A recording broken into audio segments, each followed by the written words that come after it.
ജെൻസിയും AI-യും Leo 14 പാപ്പ സ്പെയിനിലെ മാഡ്രിഡിൽ 2026 June മാസം 7-ാം തീയതി ഞായറാഴ്ച വൈകുന്നേരം അവിടുത്തെ യുവജനങ്ങളുമായിട്ടുള്ള ഒരു പ്രാർത്ഥനാ ജാഗരണത്തിലും കൂടിക്കാഴ്ചയിലുമായിരുന്നു.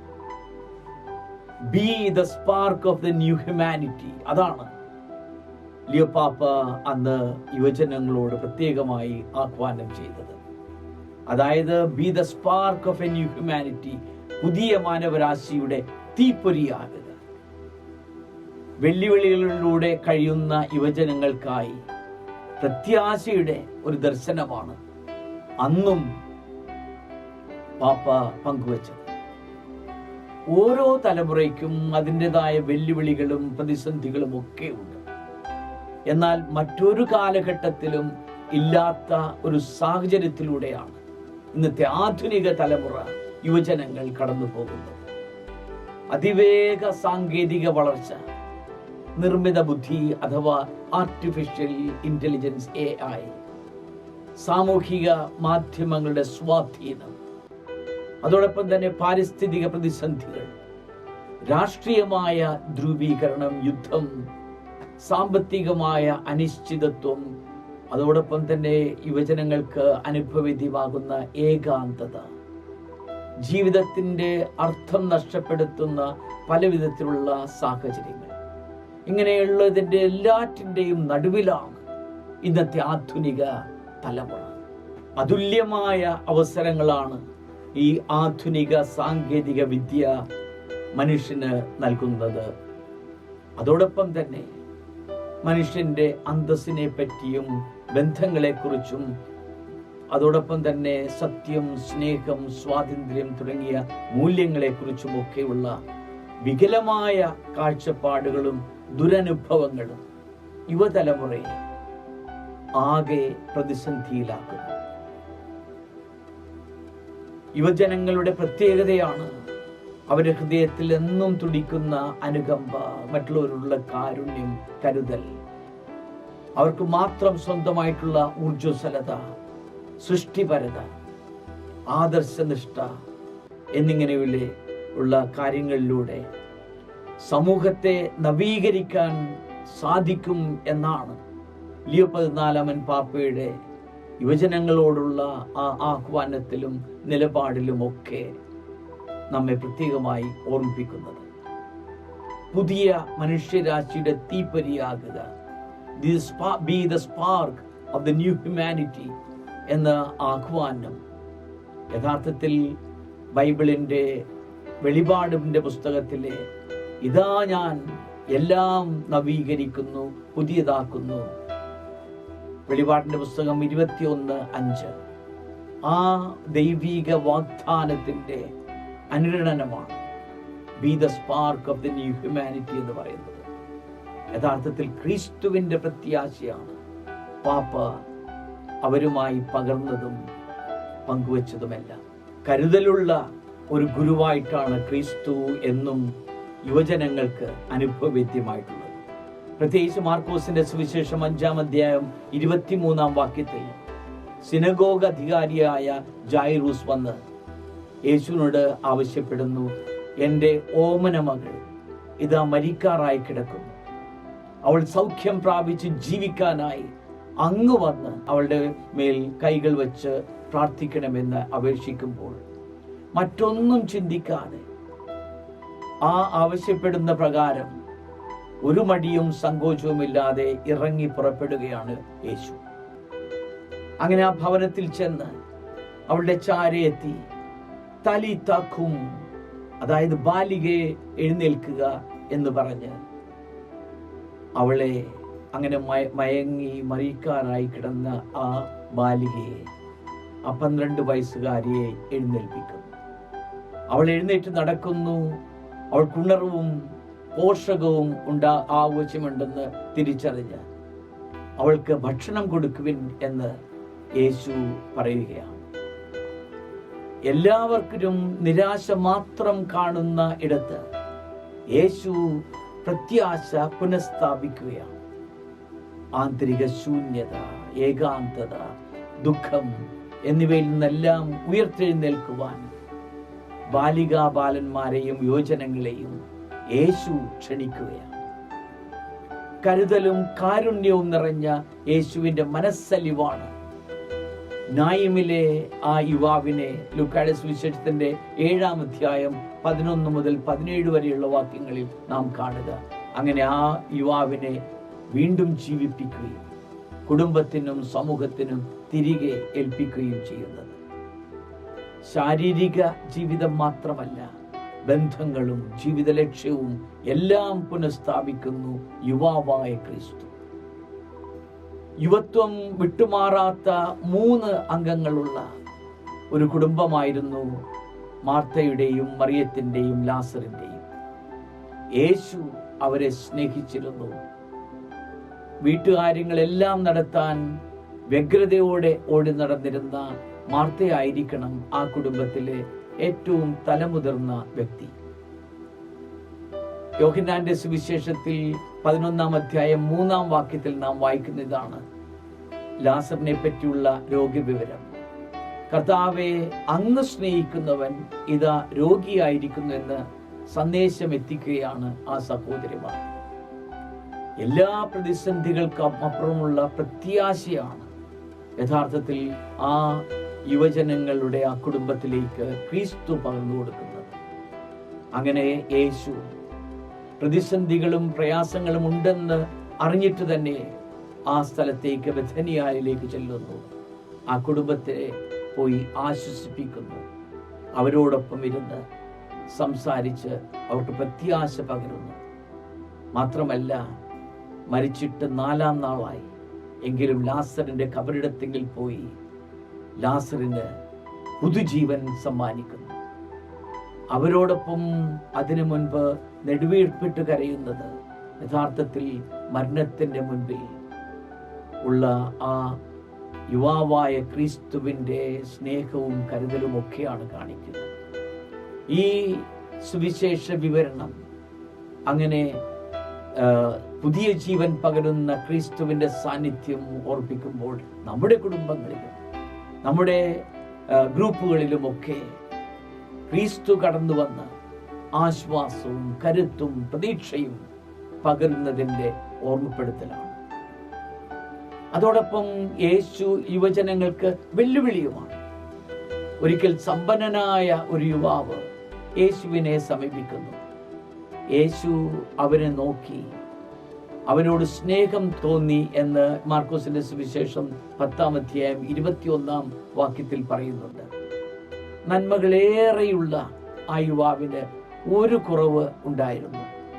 ഇത് തനിക്ക് കുമിഞ്ഞുകൂടുന്ന ആ സമ്പത്ത് ത്യജിക്കുവാനുള്ള ആ ഒരു സന്നദ്ധത ഇല്ല. യേശു അത് തിരിച്ചറിയുന്നു. ആ യുവാവിനോട് ആവശ്യപ്പെടുന്ന ഇതുമാത്രമാണ്: നീ പിടിച്ചു വച്ചിരിക്കുന്ന ഈ സമ്പത്തും സ്വത്തും ധനവുമെല്ലാം ദരിദ്രർക്ക് കൊടുത്ത് എന്നെ അനുഗമിക്കുവാൻ യേശു അവനോട് ആവശ്യപ്പെടുന്നു. യേശു നിർദ്ദേശിക്കുന്നത് യഥാർത്ഥത്തിൽ ഉള്ളം നിറഞ്ഞ സ്നേഹത്തോടുകൂടെയാണ്. പക്ഷേ ആ ത്യാഗത്തിന് അവന് മനസ്സില്ലായിരുന്നു. അതുകൊണ്ടാണ് ലൂക്കായുടെ സുവിശേഷത്തിന്റെ 10-ാം അധ്യായം 22-ാം വാക്യത്തിൽ നാം വായിക്കുന്നത്, മുഖം വാടി അവൻ സങ്കടത്തോടെ തിരിച്ചുപോയി എന്നാണ് എഴുതിയിരിക്കുന്നത്. യുവത്വം ഒരിക്കലും ഒരു പരിമിതിയല്ല, ഊത്തുലയുവാനുള്ള കാലമാണത്. സാക്ഷ്യത്തിനും നേതൃത്വത്തിനും ഉള്ള സമയമാണത്. ലിയോ 14-ാമൻ പാപ്പ പറഞ്ഞതുപോലെ പുതിയ മനുഷ്യരാശിയുടെ തീപ്പൊരിയാകണം യുവജനങ്ങൾ ഇന്ന്. Be the spark of the new humanity. ഈ ഒരു കാലഘട്ടം കൃത്രിമ ബുദ്ധിയുടെ, നിർമ്മിത ബുദ്ധിയുടെ, ആർട്ടിഫിഷ്യൽ ഇന്റലിജൻസിന്റെ നല്ല കാലമാണ്. അതോടൊപ്പം തന്നെ ഇതൊരു ജാഗ്രതയുടെ കാലഘട്ടവുമാണ്. 2026 മെയ് മാസം 25-ാം തീയതിയായിരുന്നു ലിയോ 14-ാമൻ പാപ്പയുടെ പ്രാഥമിക ചാക്രിക ലേഖനം, പ്രഥമ എൻസിക്ലിക്കൽ ലെറ്റർ മാഗ്നിഫിസന്റ് ഹ്യൂമാനിറ്റി, മഗ്നിഫിക്ക ഹ്യൂമാനിറ്റാസ് അഥവാ മഹത്തായ മനുഷ്യകുലം എന്നുള്ള പ്രബോധനം ഇറക്കിയത്. ഇന്നത്തെ ഈ ലോകത്തിന്റെ ഏറ്റവും പ്രധാനപ്പെട്ട ചോദ്യങ്ങളിലൊന്നായ നിർമ്മിത ബുദ്ധിയും മാനുഷ്യ അന്തസ്സും തമ്മിലുള്ള ബന്ധമാണ് ലിയോ പാപ്പ അതിൽ ചർച്ചയ്ക്ക് എടുക്കുന്നത്. AI അഥവാ ആർട്ടിഫിഷ്യൽ ഇന്റലിജൻസ് ഏറ്റവും കൂടുതൽ സ്വാധീനിക്കപ്പെടുന്നത് ജെൻസിയിലാണ്. അതായത് പ്രായഭേദമന്യേ ഇങ്ങനെ ഈ ഡിജിറ്റൽ വലയത്തിൽ കുടുങ്ങിക്കഴിയുന്നവരെ പറ്റിയാണ് ആ പ്രബോധനത്തിൻ്റെ പ്രതിപാദ്യം. ലിയോ പാപ്പ പഠിപ്പിക്കുന്ന ഇതാണ്: സാങ്കേതിക വിദ്യ മനുഷ്യരാശിക്കെതിരായ ഒരു ശക്തിയല്ല, അതിൻ്റെ 4-ാം ഖണ്ഡികയിൽ വ്യക്തമാക്കുന്നു. അതുപോലെ അത് പ്രകൃത്യ തന്നെ, ബൈ നേച്ചർ അത് തിന്മയുമല്ല. രോഗശാന്തി നൽകാനും മനുഷ്യരെ പരസ്പരം ബന്ധപ്പെടുത്താനും വിദ്യ പകരാനും ഒക്കെ, പ്രത്യേകിച്ച് ഈ പൊതുഭവനമായ ദ കോമൺ ഹോം ആയ നമ്മുടെ ഈ ഭൂമി, ഈ പ്രപഞ്ചം ഒക്കെ സംരക്ഷിക്കാനും ഒക്കെ ഇതിന് കഴിവുണ്ട് AIക്ക്. എന്നാൽ അതേസമയം അത് മനുഷ്യരെ വിഭജിക്കാനും ചിലരെ പുറന്തള്ളാനും അനീതിയുടെ പുതിയ രൂപങ്ങൾ സൃഷ്ടിക്കാനും ഒക്കെ കഴിവുണ്ട് നിർമ്മിത ബുദ്ധിക്കെന്ന് പാപ്പ ആശങ്കയോടുകൂടെ അതിൽ അവതരിപ്പിക്കുന്നുണ്ട്.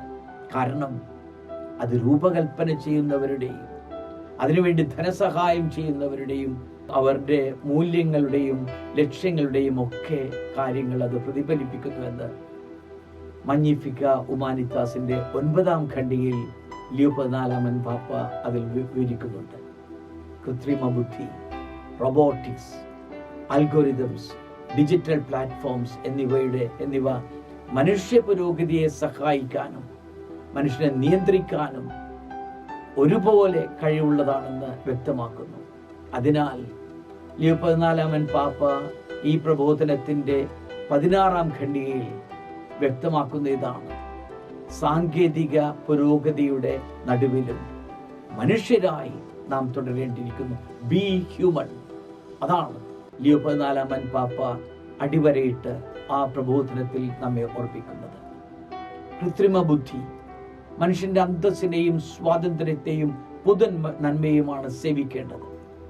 തൊഴിലവസരങ്ങൾ ഇല്ലാതാക്കുകയോ അധികാരം ഏതാനും വ്യക്തികളിൽ അല്ലെങ്കിൽ ഏതാനും കമ്പനികളിലേക്കോ ഒക്കെ കേന്ദ്രീകരിക്കുകയോ ജനാധിപത്യത്തെ തന്നെ ദുർബലപ്പെടുത്തുകയോ ചെയ്യുന്ന രീതിയിൽ അതിനെ ഉപയോഗിക്കാൻ പാടില്ല എന്ന് അതിൻ്റെ 93-ാം ഖണ്ഡികയിൽ 99, 129 എന്നീ പാരഗ്രാഫുകളിൽ ലിയോ 14-ാമൻ പാപ്പ അർത്ഥശങ്കയ്ക്ക് ഇടവില്ലാത്ത വിധത്തിൽ അതിൽ വ്യക്തമാക്കുന്നുണ്ട്. കൃത്രിമ ബുദ്ധിയുടെ അപകട സൂചനകളും അനുകൂല സാഹചര്യങ്ങളും എല്ലാം പാപ്പ വിശദീകരിക്കുന്നത് ബൈബിളിലെ ശക്തമായ 2 പ്രതീകങ്ങൾ ഉപയോഗിച്ചാണ്. ഒന്ന്, ബാബേൽ ഗോപുരത്തെ പറ്റിയുള്ള വിവരണം ഉൽപ്പത്തിയുടെ പുസ്തകത്തിന്റെ 11-ാം അധ്യായത്തിന്റെ 1 മുതൽ 9 വരെയുള്ള വാക്യങ്ങളുണ്ട്. യഥാർത്ഥത്തിൽ ബാബേൽ ഗോപുരം നിർമ്മിച്ചത് എല്ലാവരെയും ഐക്യപ്പെട്ട് വലിയ ഒരു ശ്രമകരമായ കാര്യത്തിന് വേണ്ടിയായിരുന്നു. പക്ഷേ അതിൻ്റെ ഫലം വിഭജനവും ആശയക്കുഴപ്പവുമായിരുന്നു. അതുപോലെ ബൈബിളിലെ മറ്റൊരു പ്രതീകം ഉപയോഗിക്കുക, നെഹേമിയ പുനർനിർമ്മിച്ച ജെറൂസലേമിനെ പറ്റി പറയുന്നുണ്ട്. ബാബേൽ ധാർമ്മികതയും ആത്മീയ മൂല്യങ്ങളും ഇല്ലാത്ത സാങ്കേതിക വിദ്യ മനുഷ്യരെ ഒന്നിപ്പിക്കുന്നതിന് പകരം വിഭജിക്കപ്പെടുന്നു എന്നാണ് ഈ പ്രബോധനത്തിന്റെ 7, 90, 184 തുടങ്ങിയ ഖണ്ഡികയിൽ ഈ ഒരു ആധുനിക കാലഘട്ടത്തിലെ ബാബേലിന്റെ ആ ഒരു അവസ്ഥാവിശേഷം വന്ന് ഭവിക്കാനുള്ള സാധ്യതയെപ്പറ്റി വിശദീകരിച്ചുകൊണ്ട് പാപ്പ പറയുക. എന്നാൽ ബാബിലോൺ പ്രവാസത്തിന് ശേഷം ജെറൂസലേം നഗരം ആകെ തകർന്ന് തരിപ്പണമായി കിടക്കുകയാണ്. നെഹേമിയ അതിൻ്റെ പുനർനിർമ്മിതിക്ക് വേണ്ടി ആദ്യം ചെയ്യുന്നത് അവരെല്ലാവരെയും ഒരുമിച്ച് വന്ന് അവരൊരുമിച്ചിരുന്ന് പ്രാർത്ഥിക്കുകയാണ്. അങ്ങനെ ദൈവത്തിൻ്റെ കൃപയും സഹായവും സാന്നിധ്യവുമാണ് പുനർനിർമ്മിതിക്കുള്ള സാഹചര്യം ഒരുക്കുന്നതെന്ന് പാപ്പ വ്യക്തമാക്കുന്നു ഈ ബൈബിൾ ഭാഗം വ്യാഖ്യാനിച്ചുകൊണ്ട്. തുടർന്ന് ആ പ്രാർത്ഥനയ്ക്ക് ശേഷം ജനങ്ങളെ ഒന്നിപ്പിച്ച് എല്ലാവരുടെയും പങ്കാളിത്തത്തോടുകൂടെ സംഘാതമായ പ്രവർത്തന ശൈലിയിലൂടെ നഗര മതിലുകൾ പുനർനിർമ്മിക്കുകയാണ്. ഇതേപോലെ തന്നെയായിരിക്കണം ആധുനിക കാലഘട്ടത്തിലും ഈ നിർമ്മിത ബുദ്ധിയുടെ പശ്ചാത്തലത്തിൽ പ്രാർത്ഥനയോടെ, സംഘാടകമായ പ്രവർത്തനത്തിലൂടെ, എല്ലാവരുടെയും പങ്കാളിത്തത്തോടെ ആയിരിക്കണം ഈ AI യുഗത്തിൽ നാം ജീവിക്കേണ്ടത്, പ്രവർത്തിക്കേണ്ടത്, കർമ്മനിരതരായിരിക്കേണ്ടത്, ഫലദായകമായ വിധത്തിൽ ഒരു നല്ല നാളെ കെട്ടിപ്പടുക്കേണ്ടതെന്ന് പാപ്പ ഈ പ്രബോധനത്തിൻ്റെ 8, 90, 184, 241 എന്നിങ്ങനെയുള്ള ഈ ഖണ്ഡികയിൽ വ്യക്തമാക്കുന്നു. യുവജനങ്ങൾ ഉൾപ്പെടെയുള്ള ജൻസിയോട് ലിയോ 14 പാപ്പ നൽകുന്ന ആഹ്വാനം ഇതാണ്: കൂട്ടുത്തരവാദിത്വത്തിൻ്റെയും കൂട്ടായ്മയുടെയും ധീരമായ ഒരു മനോഭാവം സ്വന്തമാക്കുക. ഈ പ്രബോധനത്തിന്റെ 9ാമത്തെ ഖണ്ഡികയിലാണ് പറയുക, അങ്ങനെ കൂട്ടുത്തരവാദിത്വത്തിന്റെ, കൂട്ടായ്മയുടെ ഒരു ധീരമായ മനോഭാവം സ്വന്തമാക്കിക്കൊണ്ട് അങ്ങനെ പുതിയ മനുഷ്യ രാശിയുടെ തീപ്പൊരിയാകുക. Be the spark of the new humanity. അങ്ങനെ സ്നേഹത്തിൻ്റെയും നീതിയുടെയും സമാധാനത്തിൻ്റെയും ഒക്കെ നവനാഗരികത കെട്ടിപ്പടുത്തുക, വളർത്തിയെടുക്കുക. അതാണ് ഈ AI യുഗത്തിൽ. ഒരുപക്ഷെ യന്ത്രങ്ങൾ മനുഷ്യനെ മറികടന്നാലും മാനവ ഹൃദയത്തിലെ സ്നേഹത്തിൻ്റെ തുടിപ്പും കനിവിൻ്റെ മിടിപ്പും ഒന്നിനും പകരം ആവില്ല എന്ന് പ്രബോധിപ്പിക്കുക. അതുകൊണ്ട് പ്രിയമുള്ളവരെ, let's be the new spark of the new humanity. പുതിയ മാനവരാശിയുടെ ആ തീപ്പൊരിയാകാൻ നമുക്ക് സാധിക്കട്ടെ. ദൈവം അനുഗ്രഹിക്കട്ടെ.